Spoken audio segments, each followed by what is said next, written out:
para quem não conseguiu estar. Aí, cara, o que você está usando som capacitor? Desse ano? É.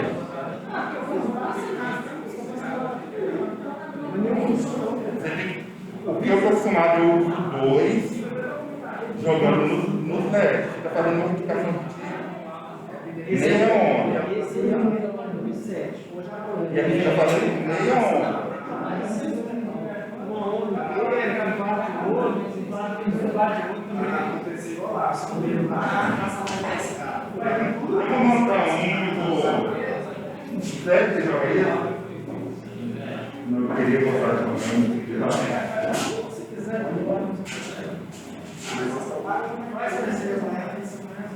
Não, mas vou fazer Vou fazer tudo. Cara, como eu estou bem? Eu não sei se você comprou. isso aí eu tinha lá na loja. Cara, você falou que você não paguei, não conseguiu. A potência nominal dele deve ser 5 watts, não é? Oi? Gente, continuando aí, eu vou montar um só no arame, só vou soltar os arames, você vai ver se não funciona. Não sei se eu consigo montar para amanhã. Talvez no dia da prova, do primeiro semestre, eu trago. Vou deixar ele aqui não, mas supostamente isso para você não vai ter carga nenhuma. 1.000?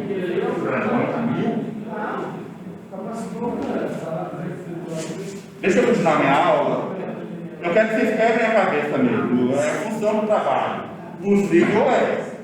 Eu testei no laboratório com a complementar e consegui 1,2 volts. Sem sofrimento.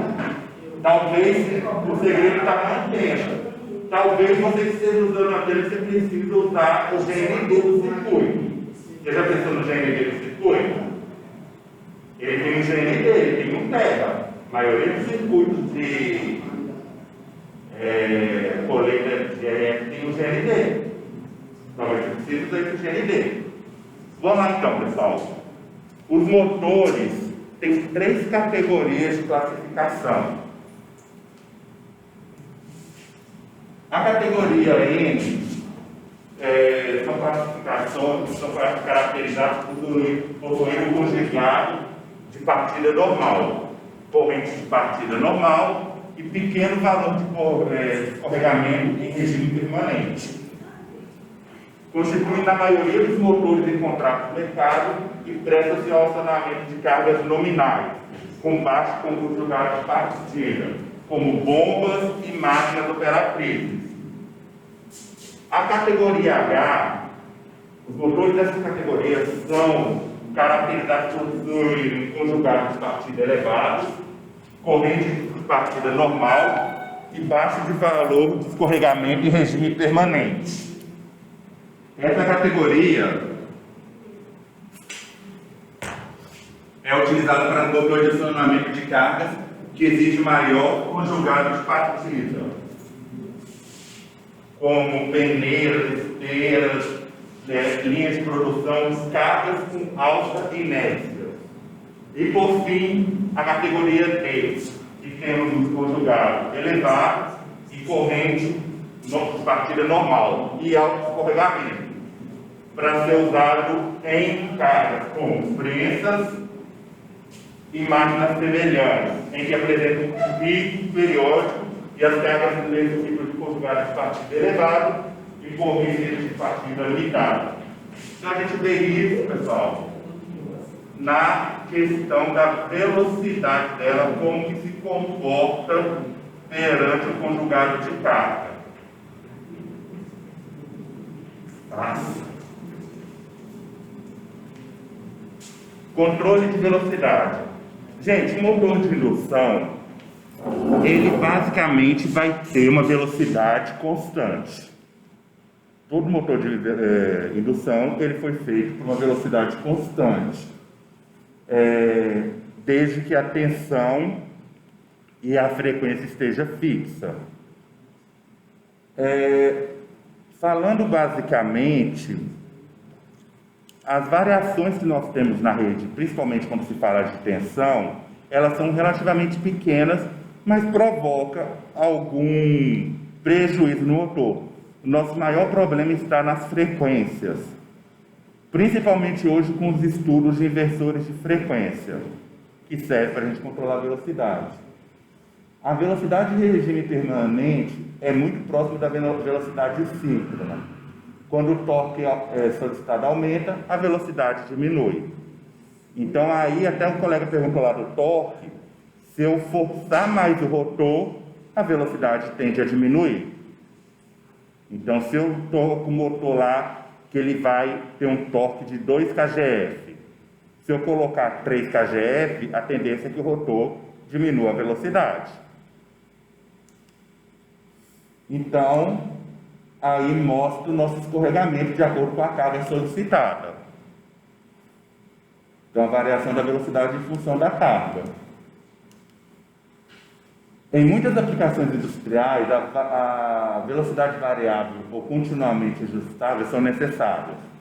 Tradicionalmente, motores de corrente contínua sempre foram utilizados em aplicações onde era necessário variar a velocidade da máquina, simplesmente pelo fato de ser mais fácil de controlar a velocidade. Entretanto, motores de corrente contínua são extremamente caros e requerem manutenções das escovas e dos comutadores com grande frequência. Gente, quando a gente pega escovas e comutadores de máquinas que a gente tem em casa, máquina de lavar, liquidificador, eles são projetados normalmente para durar ali 2, 3 anos no mínimo, sem precisar de manutenção. Claro, quando você pega um equipamento, você tem, eu acho que nem todo mundo lê, mas todo equipamento ele tem a eficiência energética ali do Inmetro, e ali está falando como que foi realizado o teste, né? E aí fala, teste realizado em X horas por dia. Então, funciona assim também.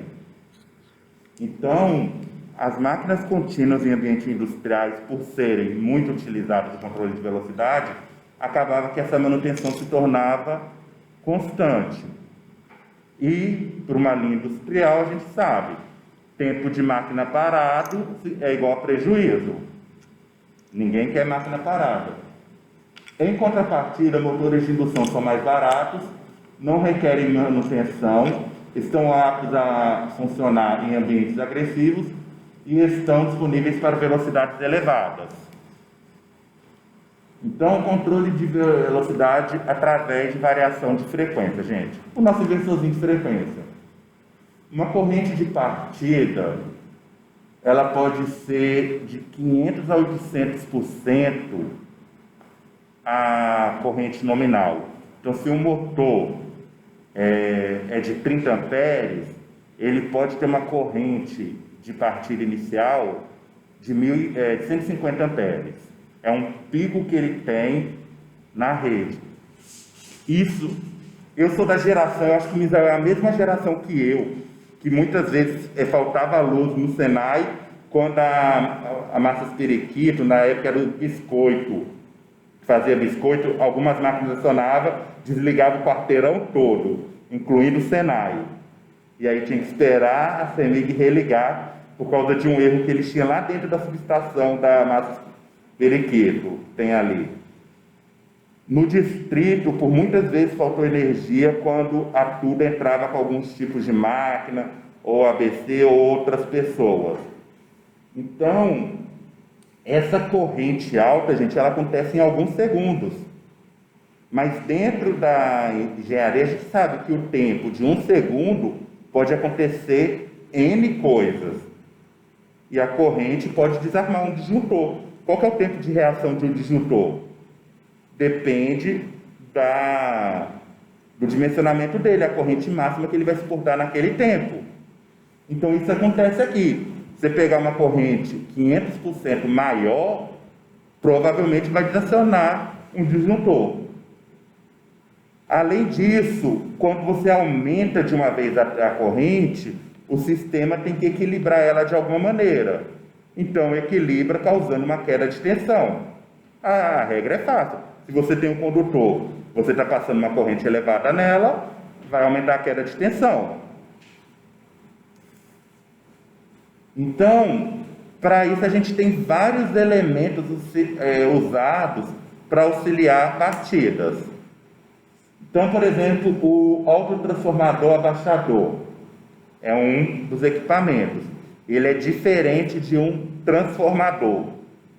Ele é um autotransformador. O princípio dele, ele tem um bobinado, uma bobina só, ele não tem duas bobinas, e eu alimento os tapes os tapes desse autotransformador. Então eu vou alimentar ele aqui com a tensão da rede, nos externos, e eu consigo tirar aqui, por exemplo, nesse caso aqui deve ser 80% e 50% da tensão nominal da rede. Lá no laboratório tem um autotransformador desse tipo aqui. Então você literalmente vai fechar ele aqui, por exemplo, em estrela, e vai tirar os tapes centrais dele. Então repare que aqui, ó o esqueminha dele, ó. Você tem a rede que pode chegar no motor, tá vendo? E você tem aqui a alimentação do autotransformador. Ele está fechado em estrela e eu estou pegando, vamos dizer que é 50% dele. Então, na hora que eu partir, o motor vai partir com 50% da tensão da rede. Uma vez que ele partiu, eu mudo ele para regime permanente. Nós não somos mais dessa geração. Quem fez Senai deve já ter visto chave estrela triângulo lá. Ela literalmente é uma chave. Você puxava ela em estrela, na hora que o motor engrenava, vamos dizer assim, começava a rodar, você virava para triângulo. Oi? Tem ela no laboratório? Eu não lembro de ter visto ela no laboratório. Eu acho que tem ela na bancada, não?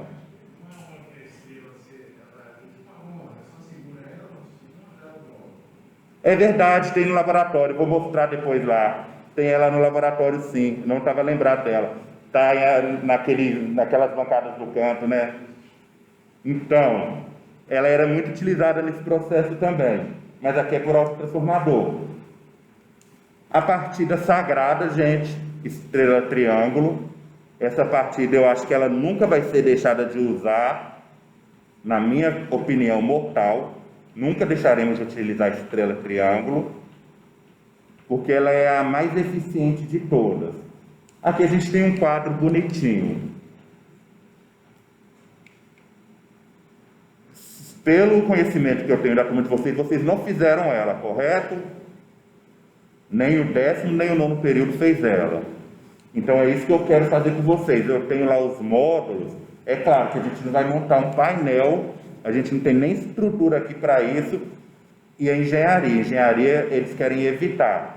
Quem fez curso técnico, aprendizagem, literalmente, desencapava fio, colocava presa terminal para chegar nesse ponto aqui.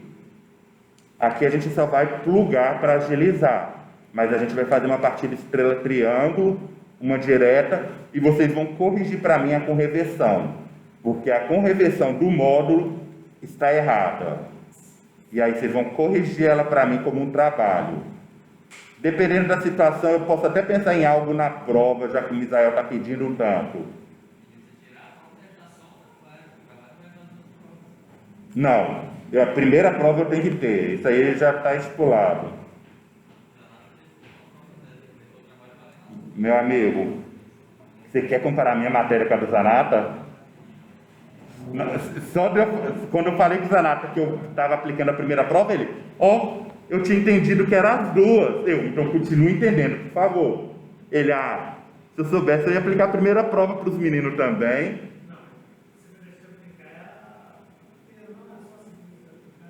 Não. O projetinho de compatibilidade de interferência eletromagnética vai substituir a oficial 2. A oficial 1 a gente tem. A oficial 1 a gente tem, baseado na unidade 1 e 2. Por que está todo mundo falando em fazer o rádio galeno? Ele é tão mais simples assim? É o mesmo princípio.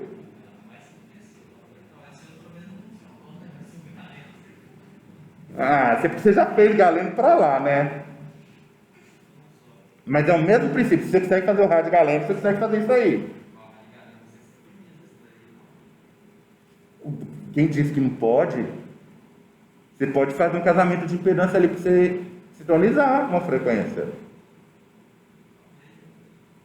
Ah,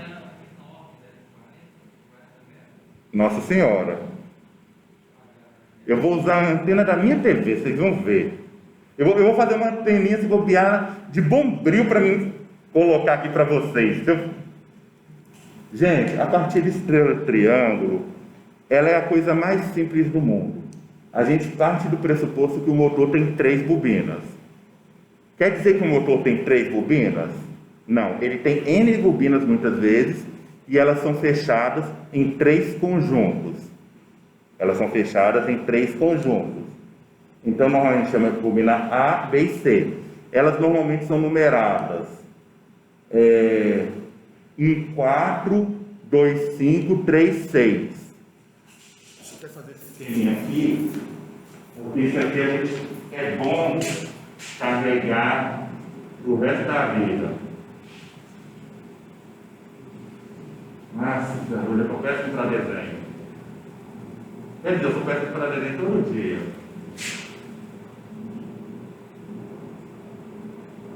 Então, normalmente, 1, 2, 3, 4, 5, 6. Ou UVW, X, Y, Z.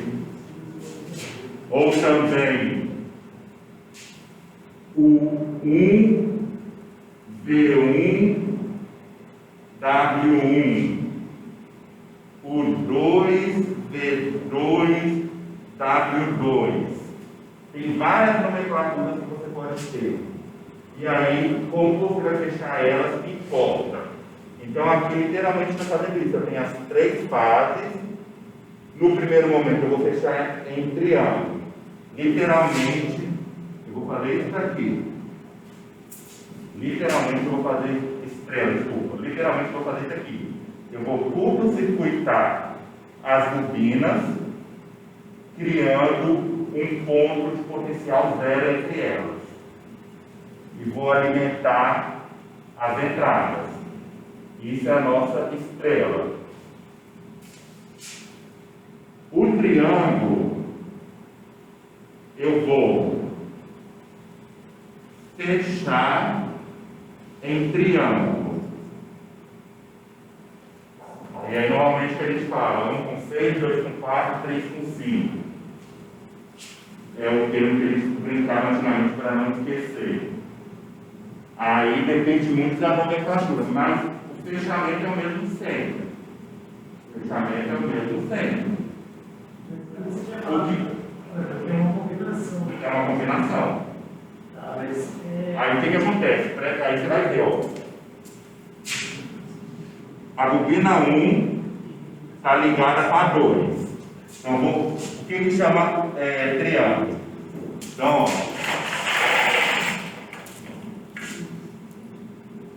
1, 4, 2, isso, 2, 5.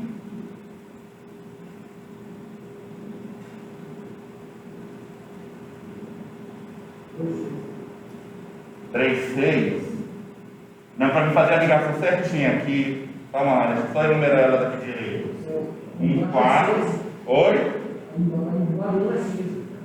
O 4 vai do 2. Então aqui é 2, 5. 2, 5. O 5 está no 3. 3, 6. Então é assim que é numerada as bobinas para formar. Que eu estou fazendo aqui. Então quando eu faço lá, eu estou fazendo, ó, bobina 1.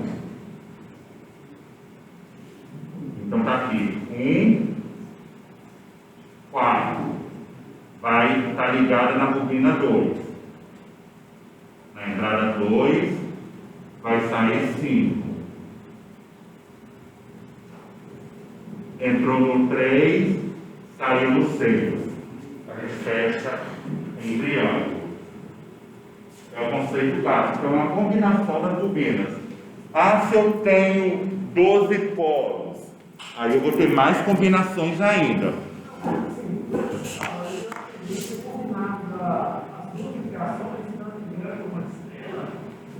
Você vai usar em um momento combinar os dois ao mesmo tempo? Não. Você vai partir primeiro em estrela, depois em triângulo. Você vai partir primeiro em estrela, depois em triângulo. É possível você fazer as duas ligações. O que a estrela quer dizer? Quando eu ligo meu motor em estrela, para ele desempenhar a mesma potência que ele em triângulo, eu teria que inserir muito mais tensão. Eles até falam que seria uma ligação de 380 volts, para dar a mesma potência. Só que eu estou alimentando ele com 220. Então ele vai partir mais fraco. Quando eu coloco em triângulo, ele vai para nominal dele. Aí ele já está funcionando. Depende. A gente tem a chave, igual eu estou te falando, que a gente puxava literalmente. Puxava 1, 2, 3, 4. Hoje você faz no contator, por exemplo. Você pode colocar um relé temporizador de 5 segundos. Na chave, não é que ele dá uma engasgada, ele tem um momento que ele literalmente desliga.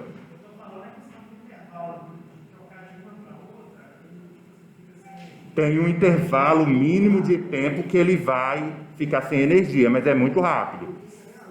O que acontece? Você imagina que você tem uma roda girando. Quando você para, ela está lá girando no carro. Quando você desliga, se ela estiver levantada, ela vai continuar girando, não vai até parar sozinha?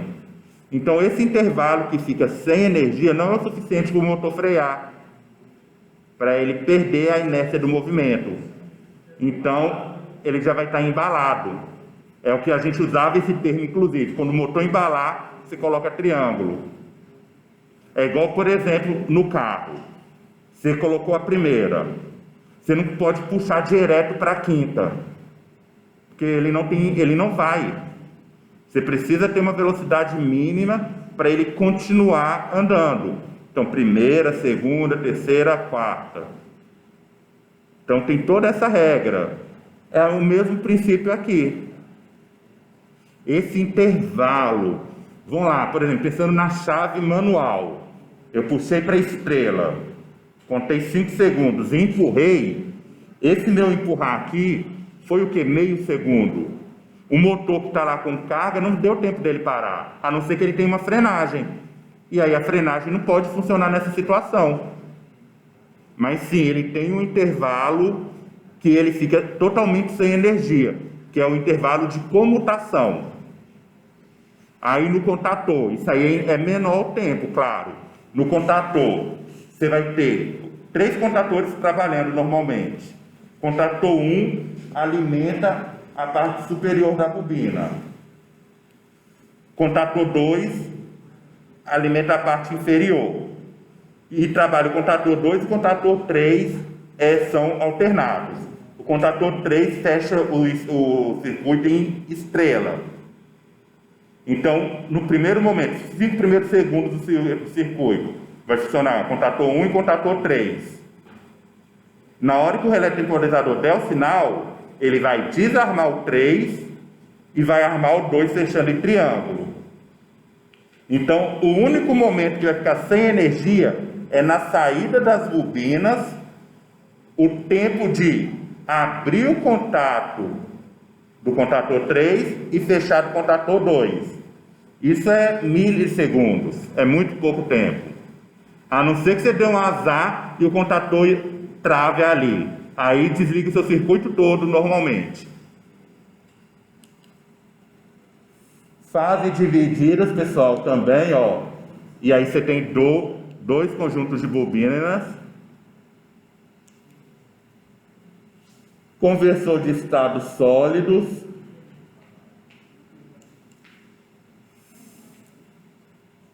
é importante ressaltar ainda, pessoal, que embora tensões menores reduzam a corrente durante a partida dos motores, o torque de partida decrescente,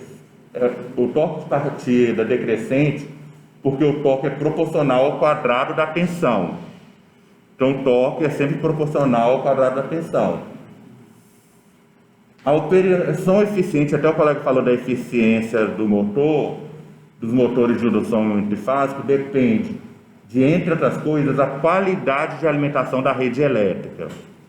Por isso que a maioria das grandes indústrias que trabalha principalmente com muitos motores tem a própria subestação.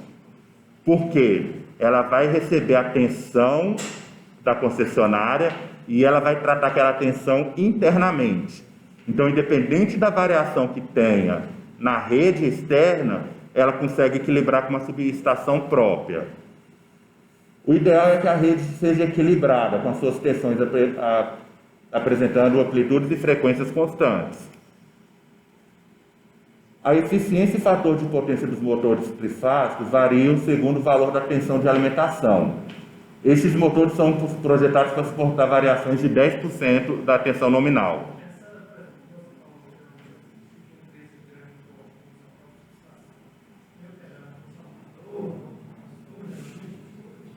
Depende. O que caracteriza uma subestação? O Pitágoras aqui tem uma subestação. São 2 transformadores, se eu não me lembro, de 200 kVA, 200 ou 500 kVA. E só, é a subestação interna do prédio. Agora, você vai pegar a subestação ali da Vale, tem várias outras coisas. A subestação da CEMIG aqui no Vila Mariana, vários outros elementos. Depende do que você vai ter na trabalhando. Você pode ter uma subestação completa. Banco de capacitores, normalmente ele é feito o mais próximo possível do que ele quer equilibrar. Normalmente ele não é colocado dentro da subestação, porque você tem a distância e acaba que a distância interfere no efeito capacitivo que ele vai trabalhar. Então, normalmente, os bancos são próximos. Não quer dizer que vai estar um motor e um banco de capacitor do lado. Ele pode estar num painel próximo. Aí, os elementos que compõem uma subestação, aí varia dependendo da aplicação dessa subestação. Porque, por exemplo, aqui no Pitágoras a gente não precisa, a gente precisa receber a tensão e converter para alimentar o prédio. Então, a gente tem os medidores básicos lá e pronto. Mas a gente não tem um TC para fazer medida para ver se está equilibrado, entendeu? Se você pegar a Vale, ela tem TCs lá para ter um controle maior da corrente que ela recebe. Motores devem suportar variações de frequência de menos 5% até 3% da frequência nominal. Então, de 58 a 61,5. Reparem que a frequência maior ela é muito mais prejudicial do que a frequência menor, por causa dessa questão de influenciar diretamente na velocidade. Uma variação simultânea de amplitude e frequência com certeza vai prejudicar o motor. Uma tensão de alimentação abaixo do valor nominal provoca o aumento da corrente e da temperatura, e ainda a redução do torque de partida e de regime. Por outro lado, um valor de tensão acima da nominal acarreta a redução do fator de potência e aumenta a corrente de partida. As principais consequências do superdimensionamento são maior custo, volume e peso do motor, redução do fator de potência, redução da eficiência, embora muitos motores apresentem a eficiência máxima aproximadamente a 75% da carga nominal, e maior corrente de partida, acarretando maior custo de instalação e proteção. A norma 7094 de 96 define o fator de serviço como multiplicador que, quando aplicado à potência nominal do motor, indica a carga que pode ser acionada continuamente sob tensão e frequências nominais. Entretanto, a utilização do fator de serviço implica a vida útil inferior àquela do motor com carga nominal. As condições ambientais onde o motor está instalado têm influência na sua operação. Poeira, por exemplo, pessoal, é terrível para motores. Muitos motores têm caixas de proteção para evitar poeira, tendo em vista que ele é aberto. A gente viu que as nossas máquinas CCs, elas literalmente são abertas. Elas não são isoladas do ambiente. Você vê que você consegue ver as bobinas lá dentro. Então, se acumular poeira ali, pode provocar faíscas, até curtos-circuitos. Além disso, tem umidade, partículas de óleo, depende da situação. Desculpa, vai ver, o que conta é a piada, tá, Lucas? Na aula passada, por que eu não levei o álcool em gel para a sala? Porque eu fiquei com medo do pessoal andar com vidro de álcool em gel e, por uma eventualidade, apertar, espirrar no motor, espirrar numa fonte e provocar um curto. Acabou que a fonte entrou em curto sem precisar do álcool. Mas ali foi um problema do transformador da fonte. O transformador que já estava desgastado, o isolamento dele. Pelo menos o que eu vi até agora. Uma das consequências é o aumento do valor da resistência do rolamento e a diminuição da eficácia dos motores. Motores que trabalham em ambientes desfavoráveis ou mesmo agressivos podem ser providos de um grau de proteção. A norma 6146 define os graus de proteção que os motores elétricos podem apresentar por meio das letras características IP, conforme as tabelas a seguir. Então, a gente tem o primeiro algarismo indicando os seguintes elementos: sem proteção, corpos estranhos acima de 50 milímetros, corpos estranhos acima de 12, acima de 2,5, 1, contra poeira, totalmente protegido. Indicação 2, sem proteção, pingo de água na vertical, pingo de água com inclinação até 15 graus, pingo de água de 60 graus, respingos, jatos, água em vergalhões, imersão temporária, imersão permanente.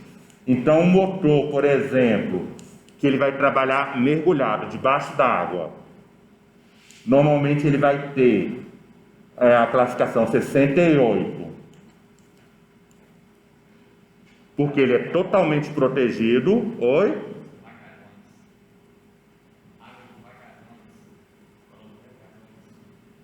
Desculpa, vagalhões. Falei vergalhões? Perdão, é cansaço da quinta-feira. Então, pessoal, além disso, a gente tem a classe de isolação com relação à temperatura. Classe A, 105 graus, classe E, 120, classe B, 130, classe F, 155, classe A, 180. Por que tem essa inversão aqui, não me perguntem. Eu acredito que veio depois a classe A e B. Eu acredito que funcionava A, F e H primeiro. Motores de alto rendimento, custo maior na aquisição inicial, entretanto, a sua utilização vai trazer economia a longo prazo. As especificações de um motor, a gente vai ter a carga do motor, vai ser N vezes a carga, dividido pelo N de acionamento vezes o N do motor. Potência do motor, rendimento do motor. A gente tem aí o trabalho em joules, aí para romper a inércia. E a gente tem o conjugado médio do motor. Com o conjugado médio, a gente vai usar o conjugado resistente médio do motor. E, enfim, o tempo de aceleração. É necessário que o tempo de aceleração do motor seja menor que 80% do tempo do motor com rotor bloqueado. Então, gente, aí um exemplozinho para a gente finalizar e descansar. Considere o sistema abaixo, utilizado para um levantamento de peso com capacidade de 50 kg. Ou seja, nenhum de nós seria levantado, talvez só a Thaís seria levantado por esse sistema. Com uma velocidade de içamento de 0,5 metros por segundo e um raio de polia de 90 milímetros, uma redução 1:32. O rendimento da talha é igual a 97% e a inércia das partes girantes é igual a 0,0005 kg/m². Então, primeira coisa, a potência. Massa vezes gravidade vezes velocidade, dividido pelo rendimento da talha, 252 watts. Vamos achar a carga, 45 newtons. O N do motor, N da carga sobre rendimento, 1699 RPM. Então, esse é a rotação do motor. Redução, velocidade. A gente está transformando aqui. Então, o motor que a gente vai utilizar, 5 CVs, 4 polos, 1720 RPM. Aí, se eu pegar aqui, mas Fernando, o motor de 4 polos tradicional vai ter 1800 no papel. Mas, de fato, que eu já venho falando isso. Conjugado de carga 0,21, carga final sobre 2,7, carga máxima sobre carga nominal 3, potência em joule 0,00079, tempo de rotor bloqueado 10 segundos, corrente nominal 2,7 amperes. A massa, o J da massa, então 0,395 mil, não posso colocar miliquilograma não, vai ficar feio, vezes 10 a menos 3 quilograma metros quadrados.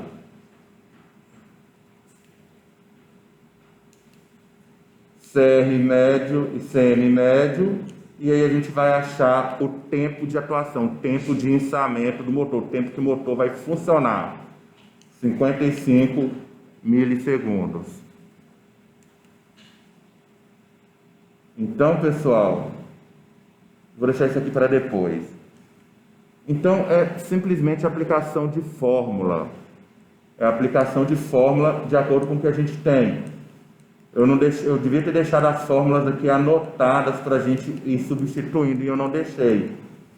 Mas vocês veem que é relativamente um cálculo simples. 9,81 aqui é a gravidade, 1720 por 60 a frequência da rede, 2 πf, e aí a gente calcula o tempo de acionamento do motor conforme a nossa formulazinha aqui.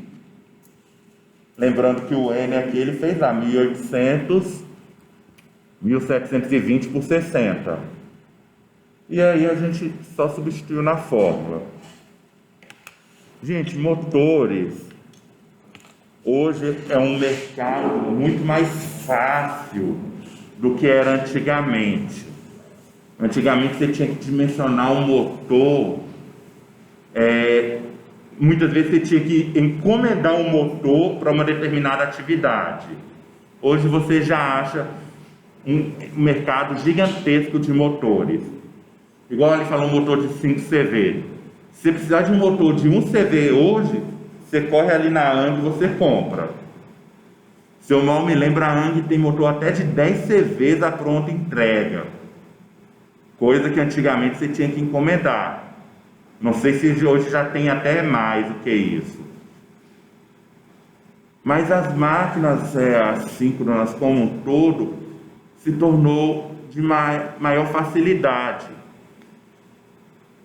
Eu estou com a intenção, a aula prática que a gente estaria realizando essa semana, a gente estaria comparando exatamente essas situações para calcular o escorregamento. Igual quando a gente fala aqui de um gerador assíncrono.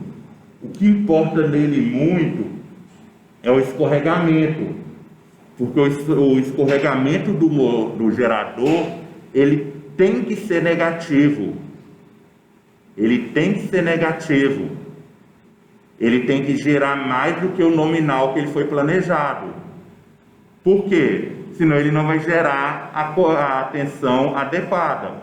Então, enquanto o motor a gente tem escorregamento positivo, no gerador assíncrono, ele é negativo. Então, se um gerador, ele foi feito para funcionar a 4.800 RPM, normalmente ele vai estar ali a 4.810, 4.820 e vai ter os reguladores de tensão para ajustar esse escorregamento. Simplesmente pelo fato que menor provocaria uma situação pior. Aí a gente tem a corrente de excitação, que é uma corrente que deve ser fornecida ao enrolamento e a armadura para a indução no rotor. A amplitude de corrente de excitação sempre se determinará a amplitude de tensão nos terminais de gerador. Agora eu faço uma pergunta para vocês, e aí a gente vai repetir para finalizar. Eu fiz a seguinte afirmação há algumas semanas: todo motor é um gerador. Essa afirmação é falsa ou verdadeira? Do quê?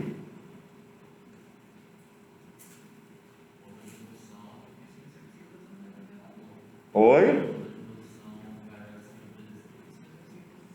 Perfeito. O motor de indução gaiola de esquilo não tem como eu transformar ele num gerador, porque não tem como eu excitar o rotor para gerar uma tensão nas bobinas. Então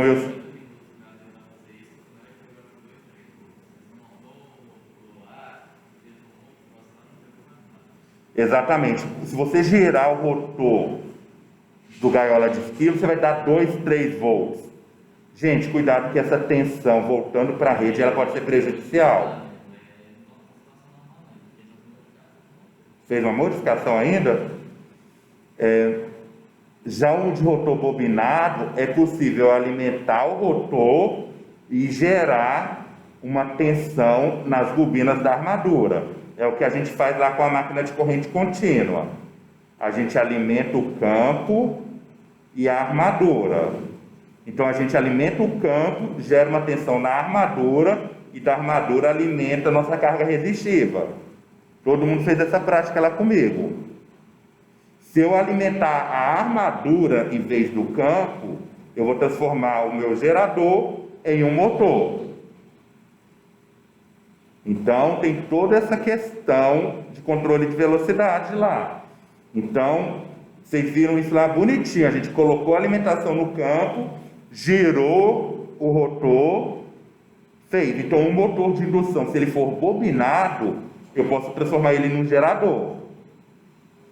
Vai ter a mesma eficiência que um gerador que foi construído para isso? Sem dúvida que não. Até mesmo porque o fator de potência do motor, por exemplo, é um fator baixo. Se você comprar um motor hoje aí, por mais eficiente que ele seja, você vai ter um fator de potência de 0,8, 0,82. Dificilmente você acha um fator de potência de motor acima de 0,82. Eu, pelo menos, nunca vi. Você já viu, colega? O motor já vem com fator de potência acima de 0,82? 0,82. Acima disso, você já viu algum? É 0,8, não é? Então, aí você tem que fazer o banco capacitivo dependendo da potência.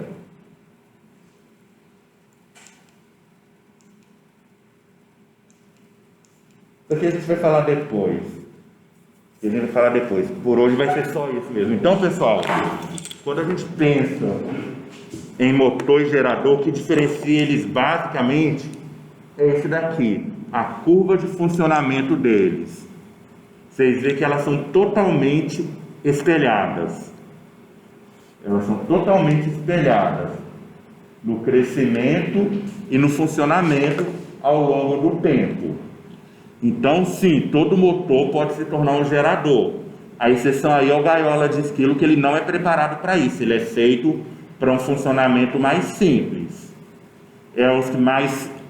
São os mais econômicos e de alto rendimento, vamos dizer assim. Mas se eu tiver um rotor bobinado, eu posso fazer as duas coisas. Então lá em Tronqueiras era até legal que a Denise mostrava isso. Quem teve o prazer de ver ele partindo a turbina, ele primeiro ligava a turbina em corrente contínua, girava, colocava ela na rotação nominal, abria a água para entrar em funcionamento e depois colocava o gerador para funcionar. Por que isso? Porque se ele simplesmente jogasse água, ia quebrar as pás do gerador, muitas vezes quebrar até o rotor. Gente, inércia é o maior poder que existe na Terra. Um corpo parado tende a continuar parado até que tenha uma força para movimentar ele. Então, por isso que nenhuma máquina ela é ligada diretamente. Ela é ligada diretamente. Exemplo, TV. Você não liga a TV direto. Você coloca ela na tomada, ela energiza o circuito e só depois você aperta o controle para fazer. Ela tem um tempinho ali, pouco, mas tem, que ela energiza todo o circuito. O Wi-Fi, a gente vê isso muito no Wi-Fi quando cai a internet. Caiu a internet, caiu a rede. Aí primeiro ele liga o modem, aí fica piscando o botão de pau. E depois que ele energiza todo o circuito, ele vai começar a ligar as etapas, até liberar o Wi-Fi. Tanto que a conexão física volta antes da conexão Wi-Fi. São procedimentos de segurança. E a gente tem que adotar isso dentro da indústria também, quando a gente fala de motores. Beleza?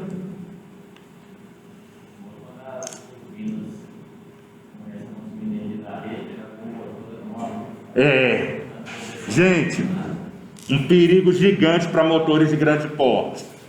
A pessoa vai lá, desliga o motor e não tem frenagem. O motor não para instantaneamente. E muitas vezes está com uma carga pesada. Aí fica ali girando 1 hora e meia, bobinado. Mesmo que seja o gaiola de esquilo, que vai gerar uma corrente pequenininha, uma tensão e uma corrente pequenininha. Mas isso é jogado em transformador, que provoca uma corrente de retorno, pode matar alguém lá no circuito.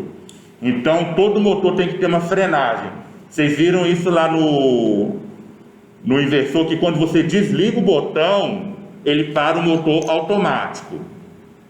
Você reduziu para 3 Hz, fica lá girando devagarzinho, mas você desligou o botão, para instantâneo. Isso se chama frenagem, para não gerar uma corrente reversa. Mas tem uma bateria, vocês ficam essa garrafa, Oi?